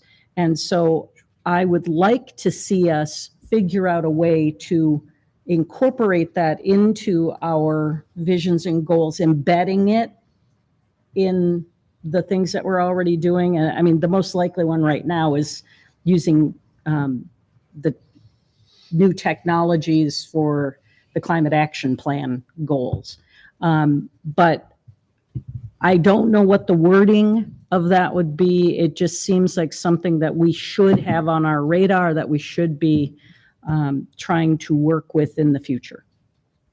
Okay, thank you. Any other comments regarding, is there as amended support for adopting these, or is there something you would like to still spend a couple hours on the Saturday, go through them in further detail? No. All right, and entertain a motion then adopting the city council values, goals, and tasks as amended. So moved. Two changes. Is there a second? Second. All right. Those in favor of the motion, say aye. Aye. Any opposed? Motion carried. Thank you very much. All right, move on to item number 26, request from Ames Chamber of Commerce for Ames Main Street Farmers Market on Saturdays from May 4th to October 14th. Are there any questions for staff on the 5 different requests? The only difference between our recommendation from the request is we're recommending that you charge, as we did last year, I believe, in prior years, for the parking. And that would be direct reimbursement Yeah. from Farmers Market, is that correct? Yes. That's not what they're requesting, you understand? Right. Comments? So this is the point I made last year. I can't think of anything that we do as a city that is directly aimed at supporting entrepreneurs. Our farmers market has been a great laboratory for entrepreneurs, and we have a general budget of $300 million. This is a small amount of money, but sometimes symbols are important, and we could find the funds, whether in other pots of money, to make up for this gap. I would like us to be supportive of the entrepreneurs. By not doing this, those fees get passed on directly to those startups. I would just mention we do actually fund the farmers market to the tune of $89,000 in the outside funding requests. So, I mean, we are supportive of them. Is all what I would say on that one. All right, is there a motion approving blanket temporary obstruction permit and blanket vending license for Central District from 5:30 a.m. to 1:30 p.m. on Saturdays from May 4th to October 14th, 2024? So moved. Second. Thank you. Those in favor of the motion, please say aye. Aye. Any opposed? Nay. Okay. And entertain motion on resolution approving closure of the 300 and 400 blocks of Main Street, Burnett Avenue from Main Street to the U.S. Bank drive-through and Tom Evans Plaza from 5:30 a.m. to 1:30 p.m. on those same reference dates. So moved. Second. Roll call. Aye. Aye. Aye. Aye. Aye. Aye.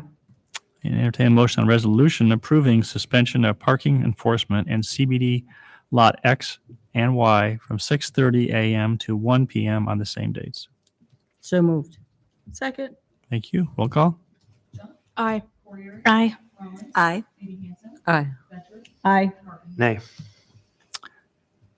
Entertain motion on resolution approving usage of waiver of electric fees and waiver of fee for blanket vending license for the events from 5:30 a.m. to 1:30 p.m. on the same reference dates. So moved. Second. Roll call. Aye. Aye. Aye. Aye.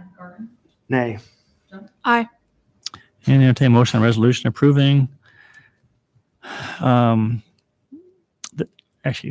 start over. Resolution denying the request to waive fees for parking meters on the 300 and 400 blocks of Main Street. So moved. Second. Roll call. Aye. Aye. Aye. Nay. Aye. Aye. All right, very good. We'll move on to item number 27. Curtis, welcome. Good evening, Mayor, Council. This project is in response to a final rule that the Environmental Protection Agency put out about handling and disposing of coal ash that's caused by electric utilities. So this rule will require our electric utility to reconfigure the existing ash site, where half of it will be a in-place closure impoundment for the existing coal ash. And then the other half is described in the add alternate, where we'll have to reconstruct for an RDF ash pond. Now, because the city is continuing to evaluate the future of waste energy and burning RDF at the power plant, staff is recommending that we do not award the add alternate tonight at this point. Now, regarding the base bid, that's in response to the EPA regulations, and staff found it essential for contractors to have good amount of experience in handling coal ash. Coal ash has characteristics much different than conventional soils. Just an example, coal ash, we'll say a lot of the ash, particularly the fly ash, which is what's goes up to the top of the boiler, but is fly ash and bottom ash is collected down at the ash site. The fly ash can flow like water, is very fine, even though it's dry. And then when you add water, that ash can set up like concrete, but then if you add water to bottom ash, that will become even more unstable. And so the characteristics of the ash is very different. And so staff determined that there are 5 main experience areas that are needed to be had by contractors with coal ash for us to award the project to them in the best interest of the utility. And so we had 8 bidders, and we evaluated the lowest bidder first with those 5 experience areas. We asked them for references and looking for those different areas. We talked with them on the phone. We met with them in person and found that the lowest bidder did not have 2 of the 5 experiences that we were looking for. And that's not to say that they were a bad contractor by any means. In fact, we found the lowest bid contractor had a great amount of experience in handling dirt work and underground things, but not enough with the coal ash. And so we went to the next lowest bidder. We evaluated them in the same way with those 5 experience areas. And that bidder had very limited ash and in fact less ash experience than the first. And so again, we have used that contractor as a city before and have been successful with them. So it's not saying that they are by any means a bad contractor, just that not experienced in this area. And so we did evaluate the 3rd lowest bidder, found that they had an abundant amount of experience in handling ash in all 5 areas, and became very comfortable with their experience. And so therefore tonight we're recommending award to that contractor. Is there any questions that I can answer? Curtis, this 5 criteria was also included in the bid document, so the contractors who are bidding were aware ahead of time that they would be evaluated and the contract would be awarded subject to both price and this evaluation criteria. Is that correct? Yeah, we did. There were a lot of different elements of that bid specification. And so if you were to summarize all of those elements, it would be down to these 5 different criteria, these experience. And we asked for references of similar scope and experience during the bid the pre-bid meeting. We emphasized that experience was needed, and made sure that we were not saying that it was something that would make them disqualified, but we found that in the best interest of our utility, this is what we need for experience, just because of compliance with the EPA regulations and what we're dealing with. Thank you. Curtis, I have seen this movie recently, and I am nervous about the EPA. I don't want to have a shakedown situation. I'm nervous about anything involving the EPA. That's just me. So 2 questions, and we talked a little bit of this with city attorney. So with the contractor we enter into an agreement with, there would be an indemnification agreement such that if the city is held liable for a violation that the EPA decides today, we violate it, then there's an indemnification provision. Is that something that contractor bid this knowing that there's an indemnification obligation? Yeah, so the contractor will be required in performing this project to be a cosign for our NPDES permit, so our National Pollutant Discharge and Elimination System. It's a mouthful. But that is a requirement by the state on how we handle the ground that's anything over 1 acre. So during construction, they want to make sure that nothing is running off or going into waterways or doing anything off site that would be incorrect for the environment. The contractor will have just as much of a responsibility as the city in that. We also have a requirement to the state. And now I will say that the specifications have gone before the state already with the DNR, and they've given us the approval for the project. But we will have a professional engineer that will be monitoring the construction and making sure that it's per the specifications, and they will have to sign off and give that report to the state as well, making sure that that is performed correctly. I will restrain myself from cynical comments about prior situations we've had with the EPA, but I love everything about the way you've structured it. I want to be an optimist. But a final question is, as the city, we document that the contractor has sufficient insurance in the event of a claim. They've got insurance to cover that any potential loss. Yeah, there are requirements within our terms and conditions within this project for the contractor as well. There will be different terms and conditions that the engineer will help us with that they will be held to as well when they're helping us with their professional engineer license. Perfect. That's all I have. Thanks. Just point of clarification. I don't know, has our risk manager looked at their insurance, because they may have general liability, but does that general liability create an umbrella that should there be a fine levy that the insurance company would step in and pay for? I don't know that answer to that question, but that's what you're asking is, well, do they have adequate insurance that if a fine were levied, the insurance company would That's pay for it? exactly what I want to know.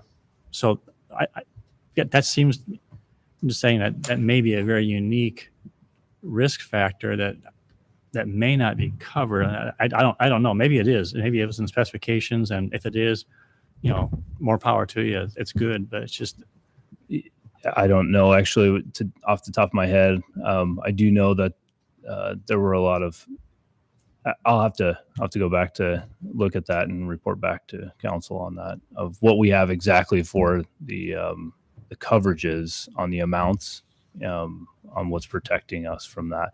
Both coverage amount and scope of coverage. So if there's a fine, how does that fit with their policy?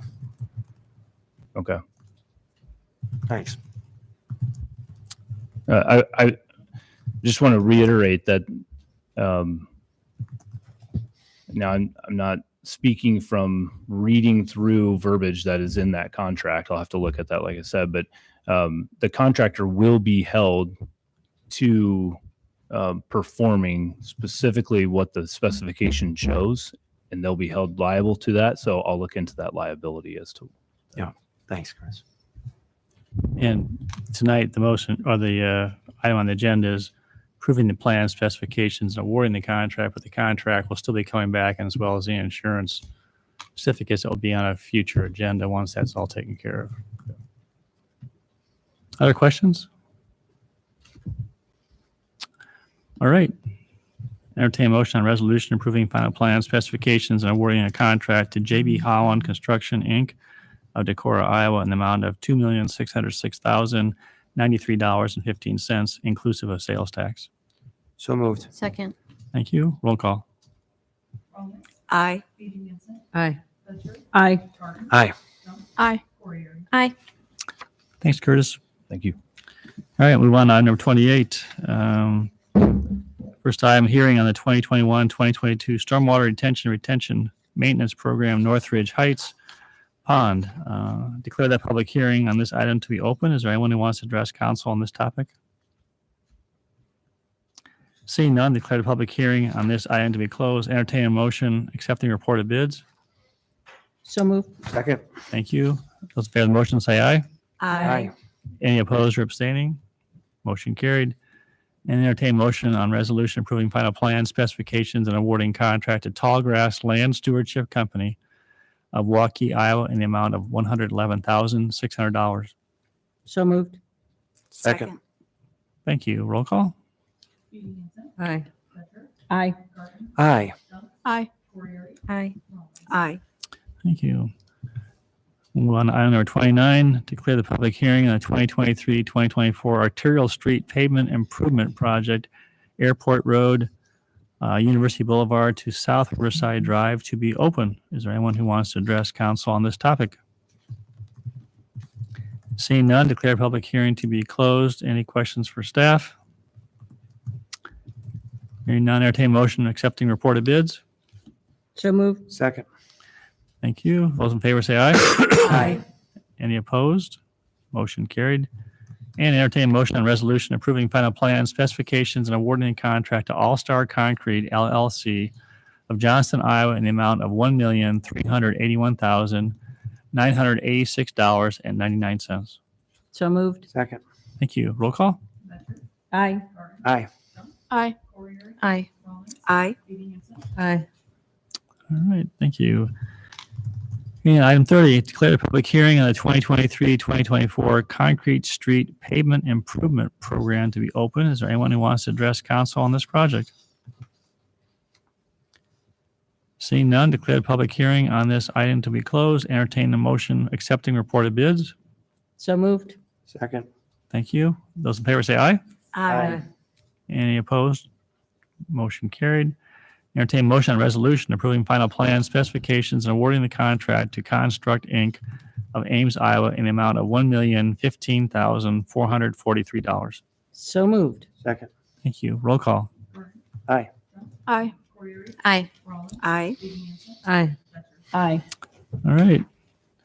And entertain a motion, declare a public hearing on the environmental impact document for the nutrient reduction modification phase 1 project at the water pollution control facility to be open. Is there anyone who wants to address council on this topic?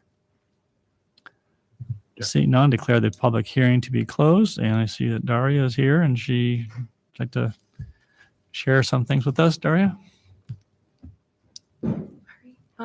Good evening, Mayor and Council. My name is Daria Parich. I'm an environmental engineer, the Water and Pollution Control Department, and this hearing is specifically to discuss the environmental information document for our nutrient reduction modification project.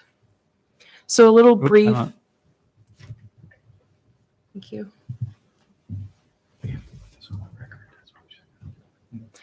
So a little brief refresher on this project. Our current existing facility was built in 1989.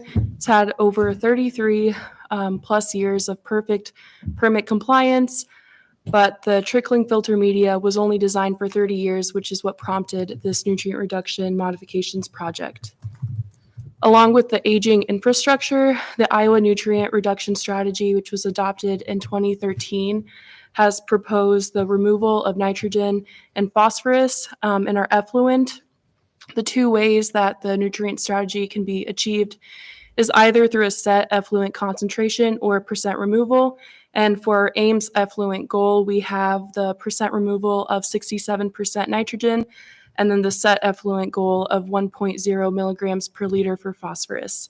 And the way that we achieve that is through low dissolved oxygen simultaneous nitrification, denitrification, activated sludge process, which is depicted in that flow diagram that you can see.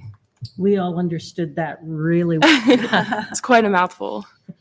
Our facility plan for this project was formally approved on December 8th, 2023, and the phase 1 construction includes 2 new activated sludge basins, a brand new administrative building and electrical building, as well as revamping our grit process, as well as some other components. And you can see all of the demolition and construction for phase 1 in that image right there. When you say approved by, is that by who is that approved by? The DNR. Thank you. The environmental information document is a requirement of the state revolving fund loan that we utilize for this project. And this document was created by the Iowa DNR, and they had contacted 35 local, state, and federal agencies for comments and concerns on our facility plan, and none were received, so that led to the summary of no environmental impacts. So for this hearing, we had sent out a public notice on the city social media, had posted it to 3 prominent locations, and we had received no comments on our facility plan from any members of the public, and the Iowa DNR did not receive any additional comments as well. So the staff believes that the summary of the EID of no environmental impacts is true, and our recommendation is to authorize the mayor to sign the EID. And with that, if anyone has any questions on the EID, I'd be happy to answer. Questions? Very thorough report. Thank Is this your first time presenting to council? Yes. You did a great job. Thank Very you. good job, yeah. I even pretend I understand. All right, open up public comment. Also, is there anyone who wants to address council after that presentation? Seeing none, we will close public input. Entertain motion directing Mayor Haley to sign the environmental information document related to the nutrient reduction modification phase 1 project at the wastewater pollution control facility. So moved. Second. Thank you. Those in favor of the motion, please say aye. Aye. Any opposed? Motion carried. Excuse me. Move on to item number 32, entertain motion on second passage of ordinance amending chapter 28, section 28.106 of the Ames Municipal Code regarding commercial electric vehicle charging rate. Move on second. Second. Thank you. Roll call. Aye. Aye. Aye. Aye. Aye. Aye. Move on to item number 33, entertain motion on second passage of ordinance to Ames Municipal Code, Chapter 29, zoning ordinance to allow two-family duplex dwellings in a single-family and other residential zoning districts. Move on second. Second. Thank you. Roll call. Aye. Aye. Aye. Aye. Aye. Aye. Thank you. Entertain motion on item number 34, motion on third reading and adoption of ordinance number 4521, rezoning 210 South Fifth Street from agriculture A to highway-oriented commercial HOC with an environmentally sensitive overlay. Move on third. Second. Thank you. Roll call. Aye. Aye. Aye. Aye. Aye. Aye. Thank you. We'll move on to item number 35. Entertain motion on rezoning with master plan of 102 and 116 Highland Avenue. Resolution approving rezoning agreement for the said address. Move on third. Second. Those in favor of the roll call, please. Aye. Aye. Aye. Aye. Aye. Aye. Thank you. And entertain motion on third passage and adoption of ordinance number 4522, rezoning with master plan of 102 and 116 Highland Avenue from residential high density RH to neighborhood commercial NC with the O-UIW West University Impact District. Move on third. Second. Thank you. Roll call. Aye. Aye. Aye. Aye. Aye. Aye. Thank you. Disposition and communications to council, or is just one item, and council is just requesting that your consideration to place on the future agenda, just modification to the ordinance regarding boards and commissions that would preempt any city employee holding appointment to either board or commission except where required by statute or ordinance. As I think everyone can appreciate, can put awkward position if you have an employee on a board or commission who is interacting with a superior during the day, but actually becomes a staff liaison, at night essentially. And it doesn't happen very often, but we just think it'd be good just to kind of put that in the ordinance and that be very clearly stated on the application that, so. Will be placed on a future agenda. Second. Thank you. Those in favor of the motion, please say aye. Aye. Any opposed? Carried. All right.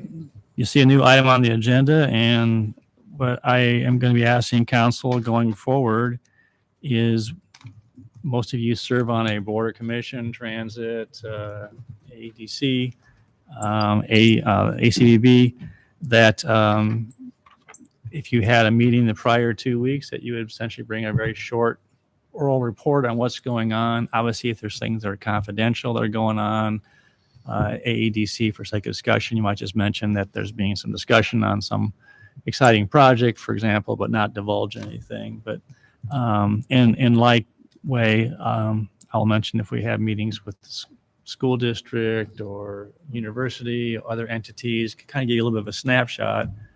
One is, instead of giving a written report, just asking for oral, quick summary highlights. And then also the community will be hearing, because we know that you're all involved with other things besides just the council meeting, and it gives us all an idea. And you might have a question or want some feedback from council. It gives us an opportunity to be aware of that and potentially offer some feedback as well too. Just in effort to continue to build our communication amongst one another. And it's not a lack of trust in any way. It's just more or less just help us know what's going on. So anyway, so next 2 weeks from now, if you have a meeting during the month of March. If you would please just come prepared to share a few things. And if you're, several of you are co-share, are on the same board, you can just, tag team or draw straws, whichever you want to do. All right, council comments. We'll start with Gloria tonight.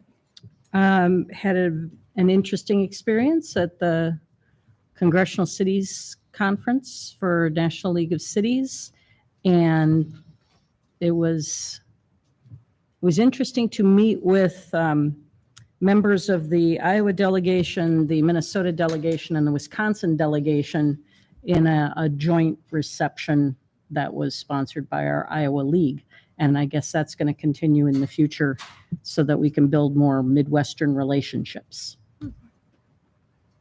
And I'm also on the AI Advisory Council, so if any of you have interest in talking about AI with me, please let me know.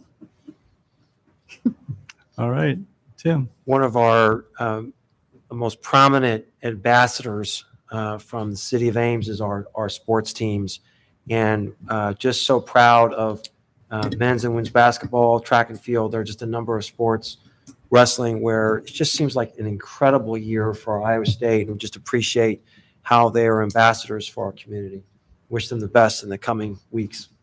The mayor of Lawrence, Kansas is on the AI Advisory Council with me, and we had a little Big 12 bonding. Oh, very good. That's all. Nothing for me tonight. Nothing for me. I also had a chance to go out to an NLC, and hopefully I'm serving on the Youth Education and Families Committee as well as NBC Leo. And so hopefully I'll have some interesting things to bring back Great. to the group. So. Thanks for both your services on NLC. That's very helpful.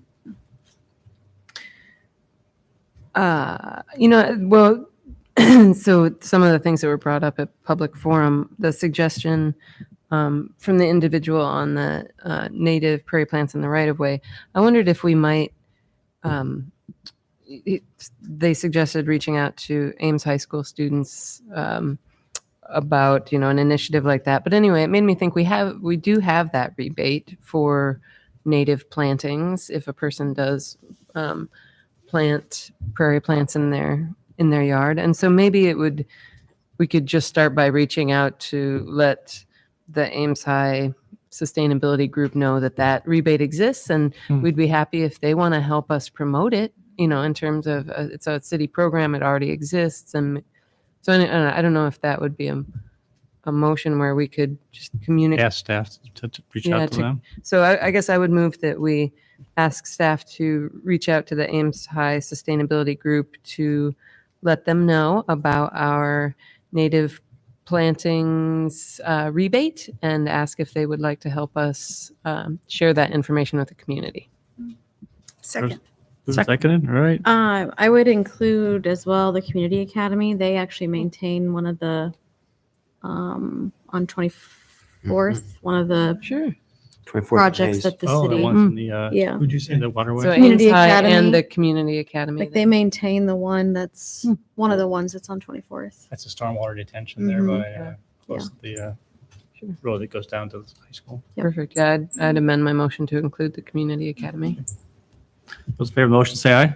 Aye. Opposed? Carried. Anything else? That's all I got. Well, I'm going to start with something not so happy and end on something that is happy. The legislature, I don't know if the official has happened, but they are likely going to be passing the stormwater bill that may have some negative effect on our community. And I will say this, that our Public Works Department, in particular Tracy, has been tirelessly down there for 3 years working on this. And there's just there's an ISWEP, Iowa Stormwater Education Group. They have really worked hard to try and get facts and information out. And it sounds like they did not prevail. We'll know when the final bill goes through. It goes back to the Senate. What the implications are going to be. But I'm sharing this because in the near future, we're going to be having additional conversation about incentives for developments for residential housing. And I think that we need to take into account the fact that one of the provisions in this bill is if the city wants a more capacity in the stormwater detention and staff believes that it should be there, the city would have to pay for it, pay for the difference to go ahead and go more. So we'll need to get the final bill because amendments always come in at the tail end and maybe it changes some things. It also affects the topsoil, the amount of topsoil goes on a site. So I just think it's important for council to be aware of there could be some cost implications to our community, whether that's socialized in terms of whatever means staff will have to go ahead and give us some feedback. But I just think that if we're going to offer incentives, what are those incentives doing? And then also we have on the backside, what we got to do in terms of, making up some of those costs if we want to go ahead and do that. So anyway. What's frustrating, Mayor, is that our cities in Iowa are not uniform in terms of the way in which they have to respond to surface water issues. And this effort to create a one-size-fits-all approach to governance, I would never tell Dubuque or Cedar Rapids or Sioux City how to run their city and make these decisions. It's appalling to me that in Des Moines, they have this divine wisdom that's going to create a uniform cookie cutter approach to city governance and forego the opportunity for creativity and innovation among cities and ultimately come up with solutions that fit those particular challenges. Yeah. And there are communities that will not be affected at all because they don't have, a river and a creek, flowing through it. Other ones are going to be, affected significantly. I know Clive has been very concerned. They've had a lot of flooding, down that area. Urbandale is concerned, and I'm sure there's others. But the point being is, I want to just commend what our staff has done to really try and get facts out there.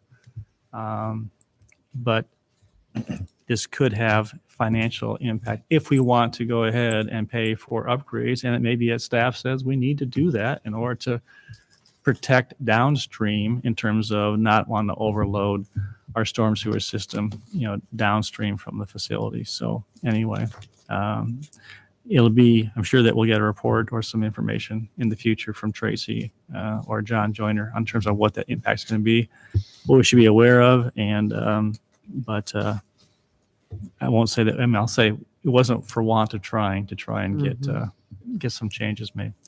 The other thing is I just want to thank staff for what they have done on this Sci-Town. I've had the privilege of being in conversations with Steve and with Brian and thank them both for their efforts that they have done. It's been a long slog, but what I share with people is that this council and our staff are supportive of what's going on, and we appreciate the fact, and we believe our community will appreciate the investment that's being made back into the treasure. I call it a C.Y. Stevens. It's it's the AIA building of the century. Last year, Fisher, Sheeman, and so it's devil's in the details, but I think that they're really working hard and appreciate those efforts, and I hope that it is a success, and I hope that someday when they come back to staff and come back to council to start the conversation, hopefully those will be would be tremendous assets to our community and help us achieve our goals too. So with that, I entertain a motion to adjourn. Move adjourn. All right, those in favor say aye. Aye. All right, go Cyclones.